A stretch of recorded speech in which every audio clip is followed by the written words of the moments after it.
지난 15년간 무려 10만 건이 넘는 사연과 이별 상담 데이터베이스를 가지고 있는 국내 1위 재해상담소 아트라상입니다. 저는 아트라상에서 53,791건이 넘는 연애와 재해상담을 진행해온 아트라상의 김도윤 상담사입니다. 오늘은 여러분들이 정말 간절히 알고 싶어하는, 그리고 실제 상담에서 가장 많이 받는 질문 중 하나인 연락을 미루고 관심이 식은 남자를 어떻게 하면 다시 나에게 매달릴 수 있게 만들까에 대한 심플하지만 가장 효과적인 방법을 알려드리고자 합니다. 잠깐만 경고를 드리자면 이 영상에서 제가 말씀드리는 내용 중에는 다소 불편하거나 거부감이 들 수도 있는 내용이 있을 수 있습니다. 하지만 뜬구름 잡는 추상적인 조언보다는 실제로 효과가 있는 확실한 해결책을 드리는 것이 여러분께 진정으로 도움이 된다고 생각합니다. 그럼 시작해 보겠습니다.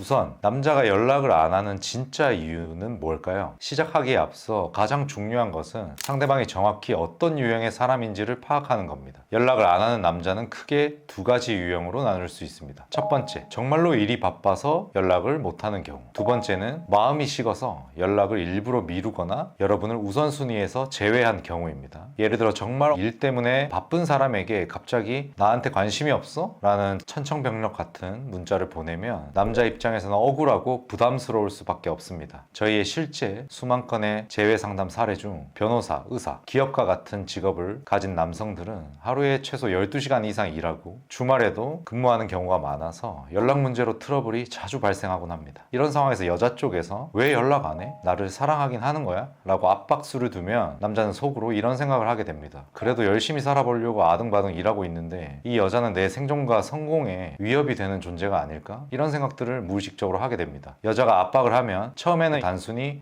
여자의 신뢰감이 낮다, 여자가 애정결핍이 있나? 이 여자와 미래를 함께하긴 어렵겠구나 하며 여자의 신뢰감을 낮다고 생각하게 됩니다. 그러나 오늘 우리가 집중해야 할 대상은 위에서 말한 두 번째 유형, 신뢰감 문제뿐만 아니라 사랑하는 마음 자체가 식어서 연락을 진짜로 소홀히 하는 남자입니다. 이것은 단순히 바빠서의 문제가 아니라 여자 쪽의 프레임이 낮아진 케이스입니다. 프레임이란 연애 관계에서 주도권과 매력, 이끌림 등을 의미합니다. 한 남자가 여자를 진심으로 사랑한다면 그건 여자의 프레임이 높다는 증거입니다. 많은 여성들이 남자의 연락이 뜸해질 시기에 신뢰감 테스트라는 걸 시전합니다. 신뢰감 테스트란 뭐냐면 상대방에 대한 신뢰가 떨어져서 불안한 마음에 하게 되는 행동들을 말합니다. 흔히 여성들이 사용하는 신뢰감 테스트는 두 가지 유형이 있습니다. 첫 번째는 프레임을 높이려는 신뢰감 테스트입니다. 예를 들어 이런 말들을 던지는 거죠. 난 나에게만 엄청 헌신해주는 사람이 좋은데 너가 요즘 그렇지 않아서 마음이 식고 있다. 겁을 주는 겁니다. 이제 내가 처음에 좋아했던 네 모습은 없고 너가 연락을 잘 안 해서 무기력해지는 것 같아. 나도 결국에 마음이 뜰 것 같아. 이렇게 겁박식 신뢰감 테스트가 있습니다. 두 번째는 프레임을 낮추면서까지 하는 신뢰감 테스트가 있습니다. 자기야, 나 좋아하는 거 맞아? 나만 마음 아프고 나만 기다리는 것 같아. 이런 것들이죠. 이렇게 될 경우에는 프레임을 낮추게 됩니다. 놀라운 사실은 위 두 가지 유형 중 어떤 신뢰감 테스트든 결국에는 프레임 점수를 까먹게 된다는 겁니다. 프레임을 낮추는 신뢰감 테스트는 말할 것도 없고 프레임을 높이는 신뢰감 테스트도 초반에만 겁박하는 효과가 있을 뿐 그 패턴 자체가 읽혀버리면서 이 여자가 진심으로 가치가 있는 여성이 아니라 실은 불안한 마음에, 초조한 마음에 나의 사랑을 확인받고 싶어 할 뿐이라는 걸 점점 알게 됩니다. 이러한 과정은 대부분의 여성들이 쉽게 빠지는 치명적인 실수이기도 합니다. 연락이 뜸한 남자에게 대부분의 여성들은 다음과 같은 행동을 합니다. 나를 만만하게 보는 거냐며 직접적으로 따지거나 연락이 올 때까지 수동적으로 기다리거나 아니면 섭섭하다는 감정을 매우 노골적으로 자주자주 표현하는 겁니다. 이런 방법들은 상대방의 마음을 돌리는데 전혀 효과가 없습니다. 오히려 남자는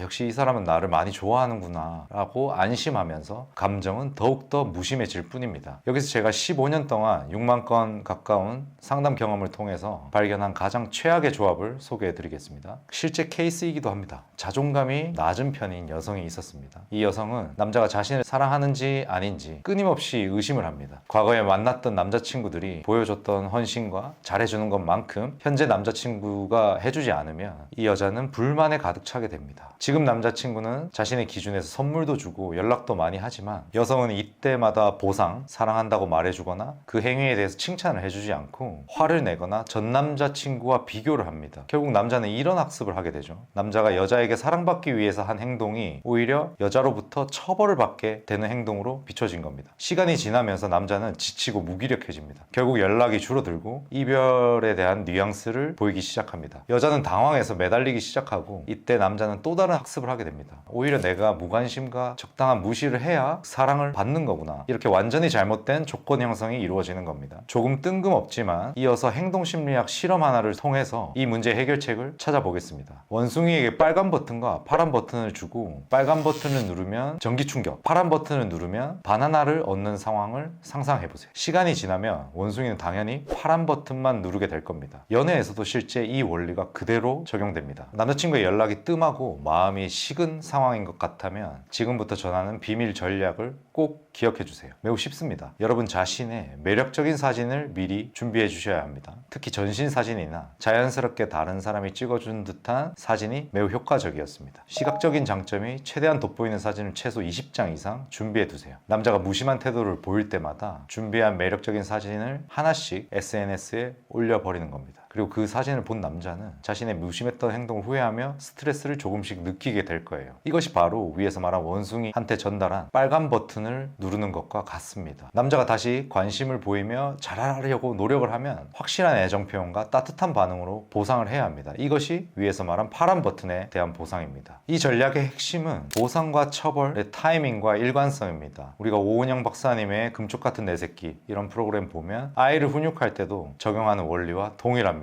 이건 남자를 길들이는 황금 법칙이기도 합니다. 상대방이 확실히 잘못한 경우에는 매달림이나 연속된 카톡으로 구질구질하게 연락하지 않기, 이걸 반드시 지켜야 합니다. 만약에 지적할 것이 있다면 먼저 그동안 해준 노력에 대한 고마움을 표현한 후에 며칠 뒤에 이번엔 정말 좋았는데 이렇게 하는 것도 좋을 것 같아 라고 가볍게 언급하고 넘어갈 필요가 있습니다. 세상에 나쁜 게는 없다라는 명언이 있죠. 다만 잘못된 보상과 처벌 기준이 적용되면 남자가 연락 텐션이 떨어지고 오히려 무심해지면서 마음이 식는 경우가 많습니다. 여러분의 잘못된 연애 습관을 자책할 필요는 없습니다. 동물들이 올바른 조건 형성으로 쉽게 바뀌듯이 사람을 바꾸는 것도 그렇게 어렵지는 않습니다. 가장 중요한 것은 공식처럼 기억을 하는 겁니다. 상대방이 내가 원하는 사랑을 줄 때 확실한 보상을 해주는 거라는 점입니다. 앞서 말한 최악의 시나리오에서는 여성이 남자친구가 사랑을 줄 때는 처벌을 하고 사랑을 주지 않을 때는 매달리는 기묘한 행동으로 관계를 망쳤습니다. 연애에서 보상과 처벌이 제때 이루어지지 않으면 상대방은 어떤 행동이 옳고 그른지 구분하지 못하고 혼란을 느끼게 되죠. 결국 관계는 악화될 수밖에 없습니다. 이미 헤어진 지 3개월 이상이 지난 상황이라면 더 심화된 전략이 필요하지만 아직 사귀고 있다면 오늘 알려드린 방법만으로도 약 80% 이상의 성공률을 보이고 있습니다. 매우 심플했죠. 정말 잘 나온 성적인 매력, 특히 시각적인 매력을 돋보일 수 있는 자신의 장점을 내세울 수 있는 사진 20개 준비해 두시고 그걸 간헐적으로 프사에 올리세요. 그리고 남자가 이 사진 뭐냐고 물어보면 친구들과 약속 갔다 왔다. 동성 친구뿐만 아니라 이성들이 있는 모임에 나간 것처럼 연출을 하시는 게 훨씬 더 큰 자극 그리고 텐션을 끌어올리는 데 도움이 될 겁니다. 상대가 연락이 없어 불안해졌을 때 신뢰감 테스트 대신 뭘 하라고 했죠? 사진 찍어서 무심하게 하나씩 툭툭 올려버리고 밖으로 놔두는 모습을 연출해야 합니다. 프레임 높이기를 하라는 겁니다. 어떻게 그렇게 쿨하게만 대할 수 있나요? 라고 반문을 하실 수도 있겠지만 연애가 시작되기 위해 필요한 프레임 플러스 신뢰감 점수가 100점이라면 결혼을 하거나 오랜 연애 유지에 필요한 프레임 플러스 신뢰감의 총점은 200점입니다. 특히 결혼을 하려면 기본적으로 프레임 신뢰감에 아무런 문제가 없는 기간이 최소 6개월 이상 필요하다는 결과가 있고 결혼을 결심하게 만들려면 마지막에는 특히 신뢰감을 강조해주는 전략이 필요합니다. 연애의 주도권을 회복하고 행복한 연애를 하시길 진심으로 바랍니다. 사실 연애라는 건 심리전에 가깝고 심리학적으로 접근하면 훨씬 더 쉽게 원하는 바를 이룰 수 있을 겁니다. 오늘 영상이 도움이 되셨다면 좋아요와 구독 부탁드립니다. 다뤘으면 하는 주제가 있으시면 댓글로 꼭 알려주세요. 다음 영상에서 더 자세히 다루도록 하겠습니다. 여러분의 연애가 더 행복해지도록 진심으로 응원하겠습니다. 아트라상의 김도윤 상담사였습니다. 아참, 그리고 더 깊이 있는 내용들을 알고 싶다면 고정 댓글을